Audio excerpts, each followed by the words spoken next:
सध्या पुणे महानगरपालिकेकडनं आरोग्य विभाग, त्यानंतर जे इंडी स्क्वॉड जे म्हटलं जातो महानगरपालिकेचा, जी प्लॅस्टिकची कारवाई पुणे शहरामध्ये विविध भागामध्ये सुरू आहे. नक्कीच पुणे जिल्हा डेव्हलपमेंट संघाकडनं कायम प्लॅस्टिकच्या कारवाईबद्दल महत्वाची भूमिका कायम घेतलेली आहे. हँडलवाली कॅरी बॅग पुणे जिल्हा डेव्हलपमेंट संघाने कायम विरोध केलेला आहे आणि त्याच्यामध्ये बरेचदा गैरवापर त्याच्यामध्ये केला जातो. कचरा भरून त्याची गाठ भरून कचऱ्यामध्ये फेकलं जातं, त्यामुळे त्या कॅरी बॅगचा उपयोग हा चुकीचा होतो. त्यामुळे पुणे जिल्हा डेव्हलपमेंट संघाने नक्कीच या नियमाचं स्वागत केलं आणि कापडी पिशव्या प्रत्येक दुकानदारांना देऊन ग्राहकांना देण्याची सोय केली. परंतु ह्याच्यामध्ये ज्यावेळेस महाराष्ट्र पोल्युशन बोर्ड आणि महानगरपालिकेचे अधिकारी आम्ही ज्यावेळेस एकत्र बसलो तो काही गोष्टी ठरवलेल्या होत्या. ज्याला पर्याय उपलब्ध आहे ते नक्कीच आपण स्वीकारू, की ज्याला पर्याय उपलब्ध नाही म्हणून त्यामुळे पीपी बॅग असेल, त्यानंतर जी काही किराणा बॅग असेल, एलडी बॅग असेल, याला आपण परवानगी रिसर केलेली होती. पण क्षुल्लक गोष्टीवर फक्त टार्गेट म्हणून जर व्यापाऱ्यांकडनं पैसे वसुली होत असेल तर कुठेतरी थांबलं पाहिजे. नक्कीच पुणे शहर स्वच्छ राहिलं पाहिजे. महानगरपालिकेच्या हद्दीमध्ये किंवा आपल्या शहरामध्ये कुठल्याही प्रकारचा प्लॅस्टिकचा कचरा नसावा याकरता भूमिका ही महत्वाची घेतली जाते. याच्यामध्ये सर्वात महत्वाचा पार्ट जो आहे तो म्हणजे स्वच्छ संघटना. स्वच्छ संघटनेने तो कचरा गोळा करून सेग्रिगेशन करून तो वेगळा करून दिला पाहिजे आणि प्लॅस्टिक गोळा करून ते रिसायकलिंग करता दिलं पाहिजे. ही महत्वाची भूमिका ही स्वच्छ संघटनेची आहे.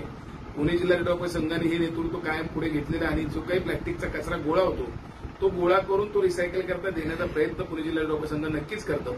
आणि व्यापाऱ्यांना पण मी इथं नक्कीच विनंती करेन की ज्याच्यामुळे समाजाला किंवा शहराला जो कचरा आपण करतोय तो न होता जर आपण योग्य पद्धतीने त्याचं नियोजन केलं, जे काही प्लॅस्टिक गोळा होते ते आपल्या दुकानांमध्ये गोळा करून ते एकत्र आपण रिसायकलिंग करता एक गोळा करून त्याचं रिसायकलिंग नाही दिलं तर नक्कीच शहरामध्ये प्लॅस्टिकचा कचरा होणार नाही.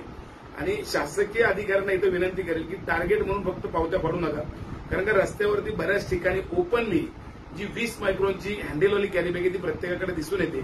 मात्र दुकानदार त्याला कुठलाही प्रतिसाद देत नाही, दुकानदार ते ठेवत नाही. कारण दुकानदारांना स्ट्रिक्टली पुणे जिल्हा डेव्हलपमेंट संघाकडनं सुद्धा आदेश कुठल्याही प्रकारची कॅरी बॅग तुम्ही देऊ नका. पीपी फोल्डिंग जे काय असेल ते नक्कीच वापरा, परंतु हँडलवाली कॅरी बॅग कुणाला देऊ नका. आणि व्यवस्थित पद्धतीने त्याचं माल जर आपण जे काही वाटतो किंवा देतो तो गोळा करून रिसायकलिंग करता द्या. मग ते साड्यांचं रॅपर असेल, झाडूचं रॅपर असेल, प्लॅस्टिकचे डबे असतील, हे गोळा करणं सुद्धा पुणे जिल्हा डेव्हलपमेंट संघाकडनं चालू आहे. परंतु बरेच ठिकाणी अधिकारी जे कचरा खात्यामध्ये आहेत किंवा काही ठिकाणी जे आपण म्हणतो ना की याच्या पॅरोलवरती घेतलेले कामगार, जे काही कॉन्ट्रॅक्टवरती जे नवीन कामगार आहेत ते सुद्धा त्याचा गैरफायदा घेऊन ब्लॅकमेलिंग केल्यासारखं बरेच दुकानदारांकडनं 5,000च्या पावतीची मागणी करतात आणि बऱ्याच वेळा तिथे पैशाची मागणी करून हॅरेसमेंट करण्याचा प्रकार झाला असून म्हणजे कारण नसताना फक्त हॅरेसमेंट करायचं आणि पावती देताना मात्र तुमच्यात अस्वच्छता आहे अशी पावती दिली जाते.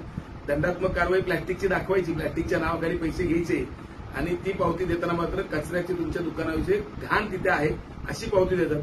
असा चुकीचा प्रकार पुणे शहरामध्ये बऱ्याच ठिकाणी चालू आहे. तर नक्कीच मी वरिष्ठ अधिकाऱ्यांना इथं विनंती करतो की एक संगनमताने आपण एकत्र येऊन काम केलं पाहिजे. पुणे शहर प्लॅस्टिक मुक्त केलं पाहिजे आणि कचरा मुक्त प्लॅस्टिक कसं आपल्याला करता येईल याच्याकरता प्रयत्न केला पाहिजे. पुणे जिल्हा डेव्हलपमेंट संघ याच्यामध्ये पुढाकार घेऊन आपल्यासोबत काम करण्यासाठी नक्कीच तयार आहे.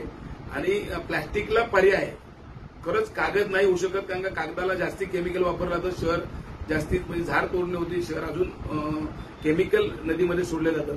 त्यापेक्षा जर आपण नियोजन केलं आणि प्लॅस्टिकचं रिसायकलिंग प्लांट करून विभाग वाईज प्रभाग वाईज ते गोळा केलं क्षेत्रीय तर ते रिसायकलिंग त्याच्यापासून चांगल्या वस्तू बेंचेस असेल, त्यानंतर टेबल्स असतील, खुर्च्या असतील ते तयार करून आपल्याला वापरात सुद्धा पुणे महानगरपालिकेमध्ये घेता येतील. त्याचा विचार आपण करावा आणि आपलं शहर कसं स्वच्छ होईल याकरता प्रयत्न आपण सर्वांनी केले पाहिजेत. याच्यामध्ये आम्ही तुमचा बरोबर काम करायला तयार आहोत. तुमचा शासकीय यंत्रणेबरोबरचा हिस्सा होण्यासाठी आम्ही तयार आहोत. नक्कीच आम्ही आणि तुम्ही एकत्र मिळून एक चांगलं पुणे शहर बनवूया. जय हिंद, जय महाराष्ट्र, जय व्यापार.